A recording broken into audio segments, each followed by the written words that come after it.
Halo sobat sekelas, selamat datang di Suara Peduli Sekolah. Di sini kita nggak cuma ngobrol soal nilai dan tugas, tapi juga soal hal yang sering dibicarakan. Hari ini kita mau bahas satu topik yang dekat banget sama kehidupan kita di sekolah, yaitu bullying. Kali ini saya bersama perwakilan Mas Karis dari BK. Halo semuanya, seneng banget bisa ngobrol di sini.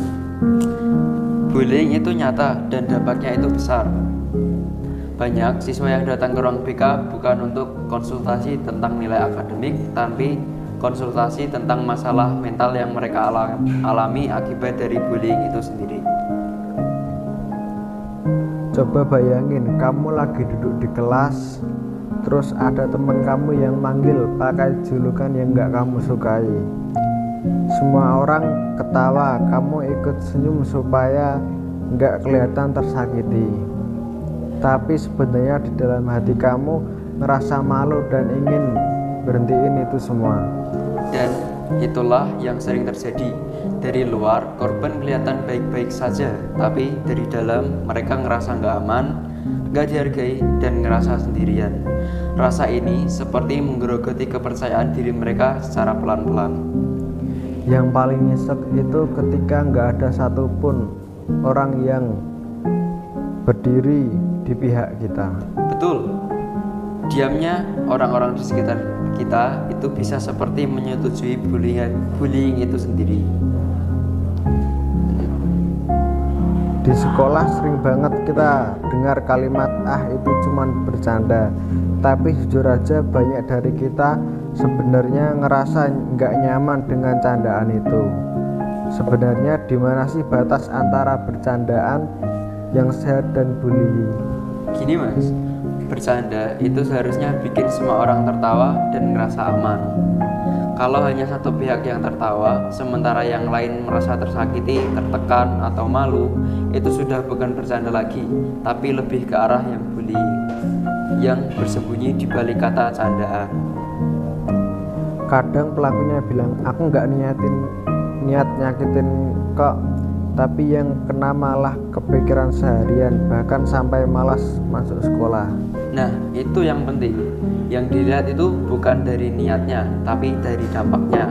Kalau dampaknya membuat seseorang merasa tidak aman atau tidak hargai, itu tetap salah. Banyak korban yang akhirnya ikut ketawa bukan karena lucu, tapi takut kalau protes nanti makin dibully. Iya, itu cara mereka bertahan. Mereka memilih menyembunyikan rasa sakitnya supaya tidak diserang lebih keras.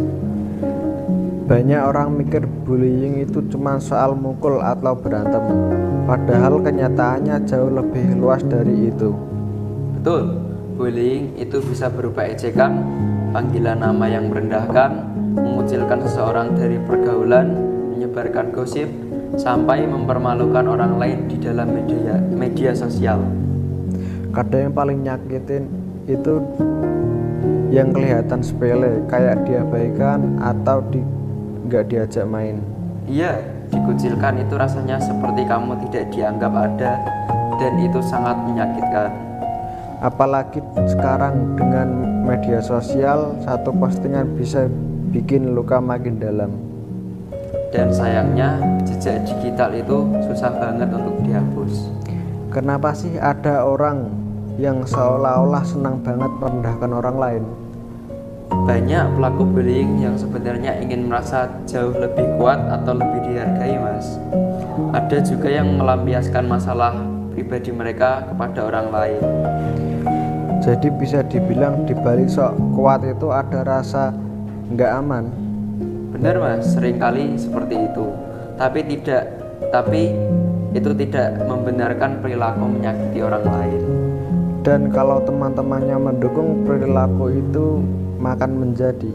Iya, karena mereka merasa apa yang mereka lakukan itu benar dan bisa melanjutkan perilaku itu lagi. Kalau dari sisi korban, dampaknya bisa sejauh apa sih? Kalau menurut saya ya mas, dampaknya itu bisa sangat besar. Mulai dari kehilangan kepercayaan diri, merasa diri tidak berharga, sampai muncul kecemasan dan depresi yang bisa menyebabkan korban ingin bunuh diri atau menyakiti diri sendiri. Makanya banyak korban jadi pendiam, nilainya turun atau nggak mau masuk sekolah. Ya betul, karena energi mental mereka habis untuk bertahan dari tekanan dari pembuli itu tadi. Apakah ini bisa terbawa sampai dewasa? Wah, tentu saja bisa mas, kalau tidak ada yang membantu sejak awal. Kalau yang cuma nonton atau tahu tapi diam, apakah mereka juga terdampak? Ya, mereka juga merasa bersalah atau lama-lama jadi terbiasa melihat ketidakadilan tanpa berekspresi. Dan pelakunya sendiri?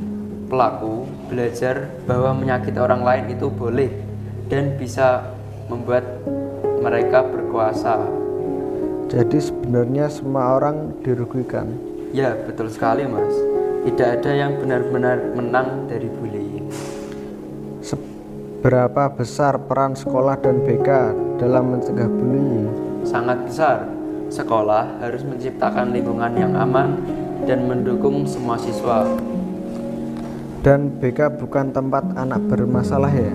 Bukan, BK itu tempat aman untuk siapa saja yang butuh didengar dan dibantu.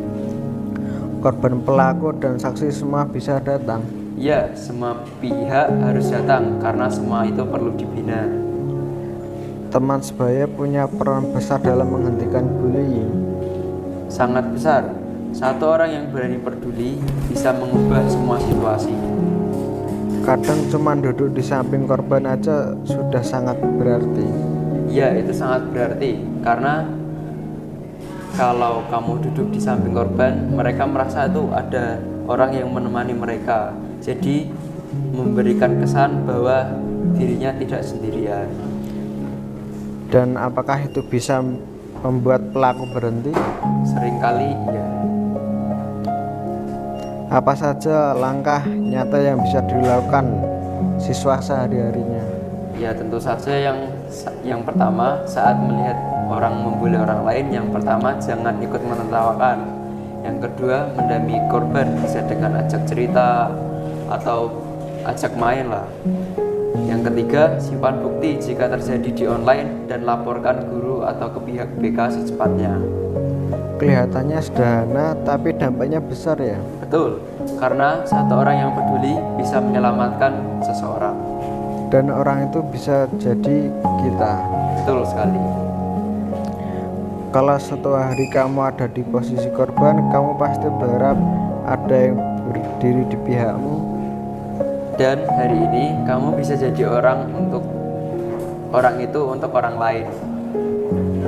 Mulai dari hal kecil seperti tidak diam dan tidak ikut menertawakan. Karena setiap orang berhak merasa aman dan nyaman di sekolah. Terima kasih sudah mendengarkan Suara Peduli Sekolah. Sampai jumpa di episode berikutnya. Tetap peduli dan berani berbuat baik.